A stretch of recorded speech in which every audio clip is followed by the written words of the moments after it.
Hey guys, welcome to the Another Style, Magna Rex, and the Premaya video update, where I've combined the 2.1.4 and 2.1.5 update video together, mainly because when Premaya came out, it was a very small update with just primarily of her being added to the game.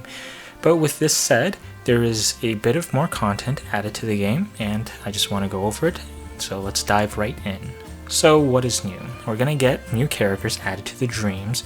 They're also doing a third year Japanese celebration event, which I would have covered earlier on in the video.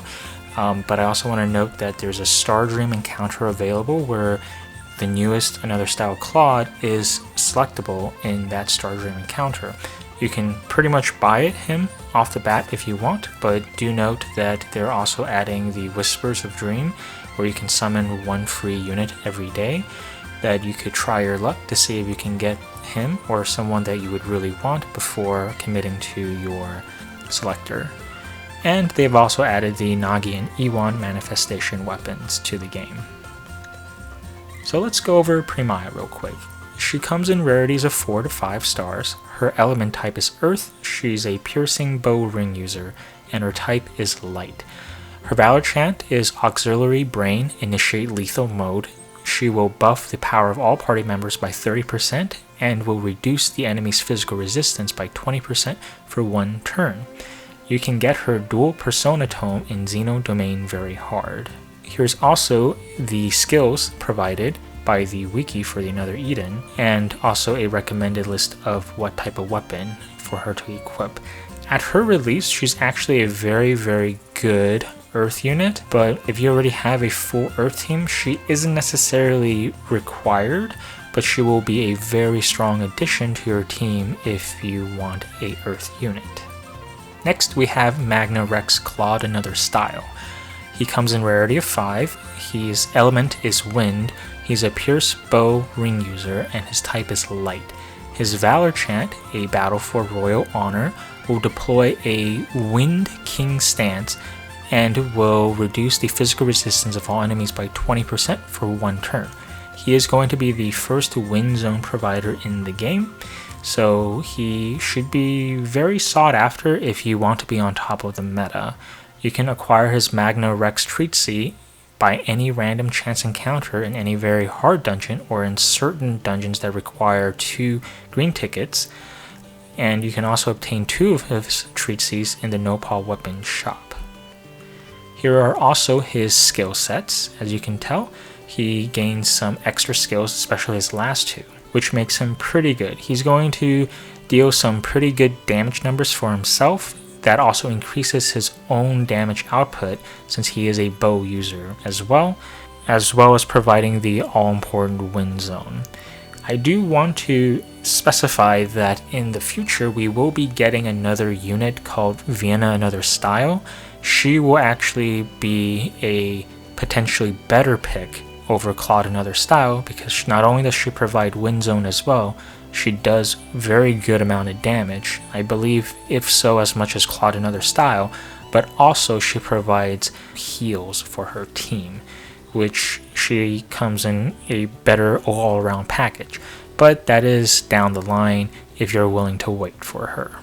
Next, we have the Yuan Manifest Fight Breakdown. He has a total of 5 moves, mainly doing single target physical attacks and buffing himself with just 1 AoE physical attack with stun on turn 3, and his last move will deal 2 times the physical single target damage, that's fire attribute, and will cast a physical resistance debuff that will accumulate on your team.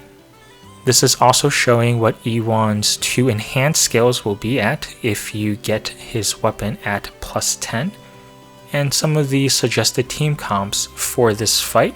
And again, this is just suggestions, you can do it however you want, and these are only selecting the units available at this time. Therefore, in the future, when they release more powerful units, it'll obviously make this fight even more of a breeze if it falls under the same category. So with a water team, if you have Yuan Another Style, her water zone will make this fight a cakewalk. You can also bring Hismina, Shani's OG or Another Style, Leclerc OG or Another Style, Mighty, OG another style, and Melina. For fire team, you can consider bringing Gary another style to actually buff up all your fire team, even though that may buff the Yuan manifest, but you should be able to outdamage his damage with the fire zone. You can bring Yuan himself, or you have to.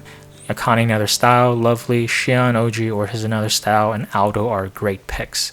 For some assisted units, you can bring Mana, Bertrand, Yuna, Mario, or Saki another style.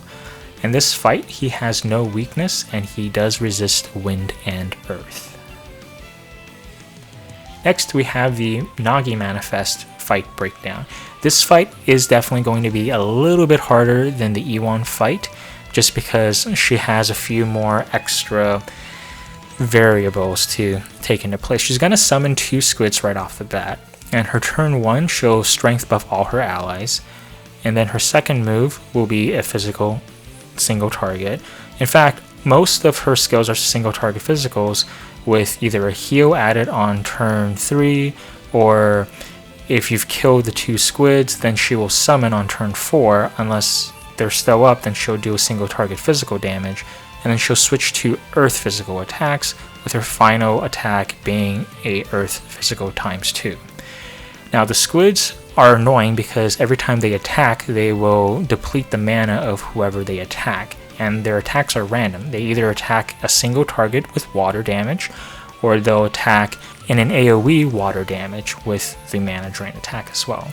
So some people will suggest to kill the squids. I would suggest to kill the squids as well, mostly because if you don't have a high enough endgame team, or your team isn't completely specialized for this fight, then they might pose a threat, especially with the mana drain. Next, you can see what type of skills are enhanced by the manifest weapon, her Calamity Axe and her Intertwined skill, making her one of the best earth units in the game. And I also want to note that for Ewan as well, it also makes him one of the best fire attack damage in the game. I believe he is top right now, around the same level as Gary another style. And here are just some suggested team comps for the fight. You can bring an earth team with Nagi, Serene, Lokito another style, Tuva, and Tsubame. A wind team, you can bring Claude, OG, or another style, which will also make the fight easier since he'll provide wind zone. Suzette for her AoEs with her manifestation weapon at max.